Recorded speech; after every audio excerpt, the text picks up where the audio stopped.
क्या अमेरिकी force Poland Ukraine के बॉर्डर पर तैनात है? क्या होगा जब अमेरिकी ग्राउंड फोर्स की यूक्रेन में एंट्री होगी? यही वो सवाल है जिसने रूस के अंदर खलबली मचा रखी है।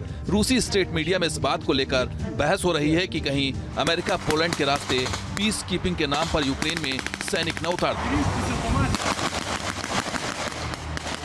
रूसी टीवी डिबेट में एंकर का दावा है कि पोलैंड सीमा पर फंसे एक रूसी ट्रक ड्राइवर ने खुलासा किया है कि उसने पोलैंड सीमा पर अमेरिका और पोलैंड के सैनिकों का जमावड़ा देखा है। इसी खुलासे के बाद रूस में खलबली है। रूस को लग रहा है कि पोलैंड और अमेरिकी सैनिक यूक्रेन की सीमा पर मौजूद हैं और वो कभी भी यूक्रेन में दाखिल हो सकते हैं। अमेरिका और सारे नेटो देश ये प्लान कर रहे हैं कि वो पीस कीपिंग फोर्स को यूक्रेन में भेजें। अब ये जो पीस कीपिंग फोर्स है ये यूनाइटेड नेशंस का पीस कीपिंग फोर्स नहीं है।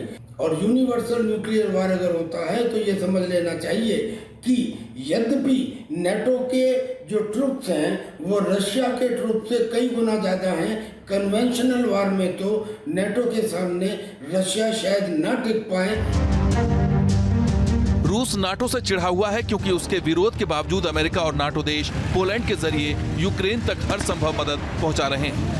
यूक्रेन को anti tank missile, drone, artillery, machine gun, गोला बारूद से लेकर आर्थिक मदद तक पहुंचाई जा रही है, जिससे यूक्रेन न सिर्फ रूस को रोकने में काफी हद तक कामयाब रहा है बल्कि रूस को भारी नुकसान का भी सामना करना पड़ा है। यही वजह है कि रूस नाटो पर भड़का हुआ है, लेकिन अब पीस कीपिंग फोर्स के नाम पर रूस की एटॉमिक धमकी दुनिया के लिए विनाशकारी हो सकती है। और नेटो का पीस कीपिंग फोर्स अगर यूक्रेन बॉर्डर को क्रॉस करता है तो रशिया ने सीधे सीधे चेतावनी दी है, एक बार नहीं कई बार, कि अगर ऐसा हुआ तो फिर यूनिवर्सल न्यूक्लियर वॉर होगा।